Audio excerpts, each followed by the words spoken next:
செந்தில் பாலாஜியை நேரடியாக நான் குற்றம் சொல்லவில்லை.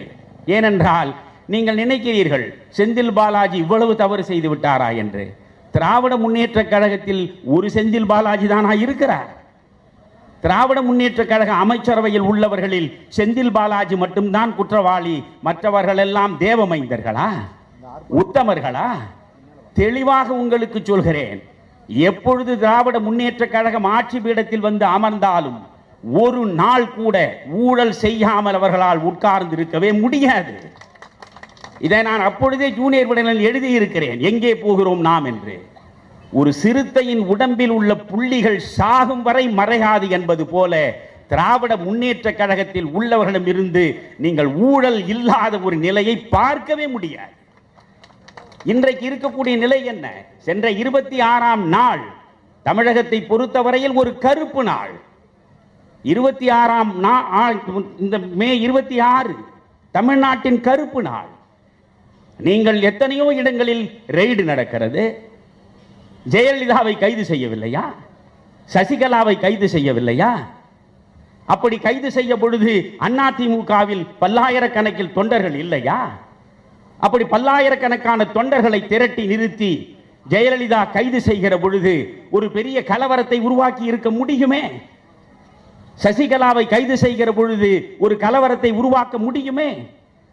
எந்த இடத்தில் எந்த தலைவர்கள் கைது செய்யப்பட்டாலும் கலவரங்கள் நிகழ்ந்தது கிடையாது. ஆனால் கலைஞர் கருணாநிதி கைது செய்யப்படுகிறார். அப்பொழுது திட்டமிட்டு வேக வேகமாக தொண்டர்களை திரட்டுவதற்கு அவர்கள் முனைகிறார்கள். இவர்கள் இப்படி திரட்டுவார்கள் என்று தெரிந்துதான் அந்த அம்மையார் நள்ளிரவில் அவரை கைது செய்வதற்கான முடிவை எடுத்தார். நண்பர்களே, நான் அதை கைது செய்தது சரியா தவறா என்ற பிரச்சனைக்கு போகவில்லை. நீங்கள் உத்தமர்கள் என்றால், உங்களிடம் கருப்பு பணம் இல்லை என்றால், நீங்கள் கள்ளப்பணத்தை கைவசம் வைத்திருக்கவில்லை என்றால் எதற்காக அஞ்சுகிறீர்கள்? ஆர்.எஸ். பாரதி என்கிற ஒரு மனிதர் பேட்டி கொடுக்கிற பொழுதெல்லாம் எவ்வளவோ விஷயங்களை இந்த திமுக பார்த்திருக்கிறது. நீங்கள் எமர்ஜென்சியில் எப்படியெல்லாம் அதை சந்தித்தீர்கள் என்பதை நான் சாட்சியாக இருந்து பார்த்திருக்கிறேன். உங்கள் வீரம் என்ன என்று எங்களுக்கு தெரியும். நீங்கள் வெறுமனே பேச்சில் வீரத்தை வளர்ப்பவர்களே தவிர செயலில் வீரத்திற்கும் உங்களுக்கும் எந்த விதமான ஒற்றுமையும் கிடையாது. இப்பொழுது நீங்கள் செந்தில் பாலாஜியினுடைய தம்பி வீட்டில் ஒரு ரெய்டு நடக்கிறது. அப்படி ரெய்டு நடக்கிறது என்றால் உடனடியாக நீங்கள் வெளியே இருந்து எகிரி குதித்து விட்டார்கள், உள்ளே போய் கதவை தட்டினார்கள், பெண்கள் இருக்கிற இடத்தில் நுழைந்தார்கள் என்றால் ரெய்டு என்றால் அப்படித்தான் நடக்கும். எந்த ஒரு பொருளும் இல்லை என்றால் நீங்கள் தெளிவாகவே அவர்களை வாருங்கள், ஐயா வாருங்கள், காஃபி குடிக்கிறீர்களா, காலை சிற்றுண்டி அருந்துகிறீர்களா, உங்களுக்கு என்ன வேண்டும், எல்லா இடங்களையும் திறந்து வைக்கிறோம், எந்த இடத்தில் வேண்டுமானாலும் சென்று பாருங்கள் என்று சொன்னால் நீங்கள் உத்தமர்கள்.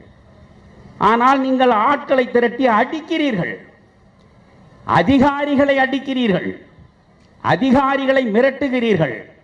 திராவிட முன்னேற்ற கழகம் எப்பொழுது ஆட்சி நாற்காலில் வந்து அமர்ந்தாலும் காவல்துறையை அவர்கள் கடுகளவும் மதிப்பது கிடையாது. முழுக்க முழுக்க சட்டம் ஒழுங்கு கெட்டுவிடுவது என்பது திராவிட முன்னேற்ற கழகத்து தொண்டர்களாலே தான். எனவே இந்த ஆட்சி மறுபடியும் தொடர்ந்து நீடிக்க வேண்டுமா என்று நீங்கள் தான் முடிவெடுக்க வேண்டும். இவர்கள் நிச்சயமாக இந்த மதுக்கடைகளை மூட மாட்டார்கள். 500 கடையாக மூடுவது என்று ஒரு போலித்தனமாக அவர்கள் எதையாவது நடித்து உங்களிடம் ஏமாற்றுவார்களே தவிர அவர்கள் நிச்சயமாக 500 கடையை இங்கே மூடுவார்கள், அங்கே திறப்பார்கள். 2000க்கும் மேற்பட்ட பார்கள், அந்த பார்களில் 2 ஆண்டுகள் வந்த வருவாய் எங்கே போனது என்ற ஒரு கேள்விக்கு செந்தில் பாலாஜி பதில் சொல்ல வேண்டும். கலால்துறை அமைச்சர் என்ற பொறுப்பில் இருக்கிற அவர் பதில் சொல்ல வேண்டும். அவரை வைத்துக் கொண்டிருக்கின்ற முதல்வர் ஸ்டாலின் அவர்கள் அதற்கு விளக்கம் தர வேண்டும். 2000க்கும் மேற்பட்ட பார்கள் எந்த உரிமமும் பெறாமல், ஒரு காசு கூட அரசுக்கு வருவாயாக வந்து சேராமல் தனியார்கள் கொள்ளையடித்திருக்கிறார்கள் என்றால் கொள்ளையடித்த பணம் எத்தனை கோடி? அப்படி கொள்ளையடித்த பணம் எங்கே சென்றது? யாருக்கு அது பங்காக போய் நின்றது? இந்த கேள்விகளுக்கெல்லாம் பதில் கிடைக்க வேண்டும். தமிழகம் முழுவதும் உள்ள அனைத்து கல்லூரிகளுக்கும் நான் சென்றேன். தமிழ்நாட்டில் உள்ள அனைத்து கல்லூரிகள், அனைத்து மேல்நிலை பள்ளிகளுக்கு சென்று 18,60,000 மாணவ மாணவியரிடம் கையெழுத்துக்களை பெற்றோம். அவருடைய முகவரியோடு, அவருடைய தொலைபேசி எண்ணோடு 18,60,000 பேர் கையெழுத்துக்களை பெற்று டாஸ்மாகை மூட வேண்டும் என்று அன்றைக்கு இருக்கக்கூடிய அரசிடம் சமர்ப்பித்தோம். இவற்றை நாங்கள் செய்திருக்கிறோம். மாற்று திட்டத்தை வழங்கி இருக்கிறோம். நண்பர்களே, பழைய மாற்று திட்டம் அன்றைக்கு 26,000 கோடி அரசின் வருவாயாக மதுக்கடைகள் மூலமாக இருந்தது. இந்த 26,000 கோடியை தானே உங்களுக்கு தர வேண்டும், நான் 30,000 கோடி ரூபாய்க்கு திட்டங்களை தருகிறேன் என்று சொல்லி மாற்று திட்டத்தை அன்றைய முதல்வர் ஜெயலலிதாவிடம் கொடுத்தோம். அதை நான் பத்திரிகையாளருக்கு கொடுக்கிறேன், தயவு செய்து படித்து பாருங்கள். ஒரு செய்தியை மட்டும் உங்களுக்கு சொல்கிறேன். இப்பொழுது அன்று இருந்த நிலையில் நாங்கள் கொடுத்த மாற்று திட்டத்தில் எப்படி இந்த அரசு மக்களை ஏமாற்றுகிறது, ஏழைகளை எப்படி ஏமாற்றுகிறது என்பதை நான் விளக்கமாக இதற்கு நான் பட்டியல் போட்டிருக்கிறேன்.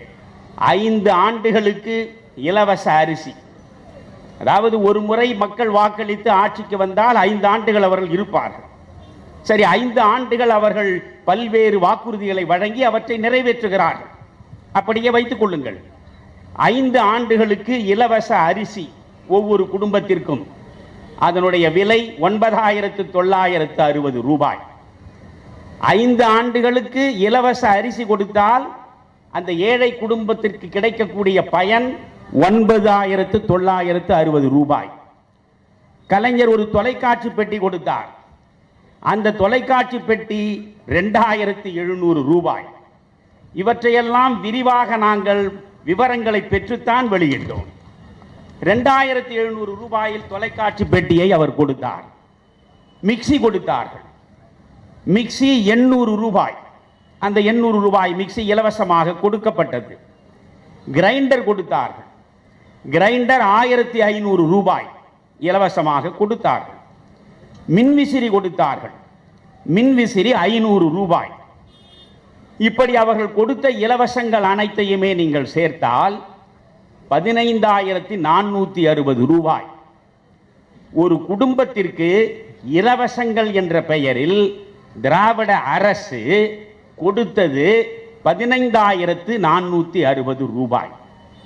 நண்பர்களே, அன்றைக்கு ஒரு டாஸ்மாக் கடையில் ஒருவர் சென்று ஒரு குவார்ட்டர் மதுவை அருந்துகிறார் என்றால் அவர் ஒரு குவார்ட்டர் மதுவை ஒரு நாளில் அருந்துகிறார் என்று மட்டும் வைத்துக் கொள்வோம். பல பேர் பல குவார்ட்டரை திரும்ப திரும்ப அருந்துகிறார்கள்.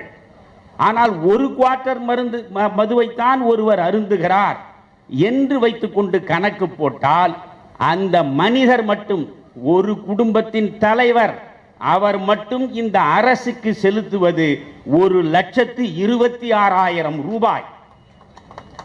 அரசு இலவசமாக கொடுப்பது 15,460 ரூபாய். அரசு அவனிடமிருந்து தட்டி பறிப்பது 1,26,000 ரூபாய். இன்றைக்கு மதுவினுடைய விலை என்ன என்று கேட்டேன். ஒரு குவார்ட்டர் மது இன்றைக்கு 130 ரூபாய் என்று சொல்கிறார்கள். எனக்கு தெரியாது. நீங்கள் 130 வேண்டாம், 100 ரூபாய் என்று வைத்துக் கொள்ளுங்கள். ஒரு குவார்ட்டர் மது 100 ரூபாய். 365 நாள் குடிக்கிறான். 365 நாள் குடித்து 5 ஆண்டுகள் குடித்தால் இவனுக்கு வர 1,82,500 ரூபாய். 1,82,500 ரூபாய். அதையே 100 ரூபாயாக இப்பொழுது வைத்து பாருங்கள். ஏறக்குறைய 3 லட்சத்திற்கு மேற்பட்ட ரூபாய் ஒவ்வொரு குடும்பத்திலும் ஒரு மனிதன் குடிப்பதன் மூலம் இந்த அரசுக்கு வந்து சேருகிறது. ஆனால் இந்த அரசு கொடுக்கக்கூடிய அத்தனை இலவச திட்டங்களையும் நீங்கள் பார்த்தால் முழுக்க முழுக்க ஒரு 20,000 ரூபாய்க்குள்ளே தான் அடங்குகிறது. எனவே நீங்கள் நினைந்து பார்க்க வேண்டும், இந்த மதுக்கடைகள் மூடப்பட வேண்டும். இன்றைக்கு கரூர் கம்பெனி மிகப்பெரிய அளவுக்கு தமிழகம் முழுவதுமே அரசுக்கு வரக்கூடிய வருவாயை முழுவதுமாக தடுத்து தங்களுடைய சொந்த நலனுக்காக அவர்கள் 2,000க்கும் மேற்பட்ட உரிமம் இல்லாத பார்களை எல்லாம் நடத்தி வந்திருக்கிறார்கள். 8 கோடி மக்களும் ஒரு ஆண்டில் 1,00,000 கோடி ரூபாய்க்கு குடிக்கிற நிலைக்கு வந்துவிட்ட பிறகு இந்த தமிழ்நாட்டில் எந்த வளர்ச்சி திட்டத்தை நீங்கள் கொண்டு வர முடியும்? யோசியுங்கள். 1967 திராவிட ஆட்சி வந்தது. இன்றைக்கு யோசியுங்கள், ஏறக்குறைய 56 ஆண்டுகள் ஆகின்றன. இந்த 56 ஆண்டுகளிலும் தமிழ்நாடு முழுவதும் பொங்கல் வந்துவிட்டால் ஒவ்வொரு குடும்பத்திலும் இருக்கிற ஒரு பெண்ணுக்கு ஒரு இலவச புடவை, ஒரு ஆணுக்கு இலவச வேட்டி கொடுக்கக்கூடிய நிலையில்தான் இந்த தமிழகத்தை வைத்திருக்கிறதே. இவற்றையெல்லாம் சிந்தியுங்கள். மதுவிலிருந்து விடுபடுகிற போதுதான் நம்முடைய கலாச்சாரத்தை நாம் பாதுகாப்போம். இன்றைக்கு கொலைகள் நடக்கின்றன, காரணம் என்ன? மது. கொள்ளைகள் நடக்கின்றன, காரணம் என்ன? மது.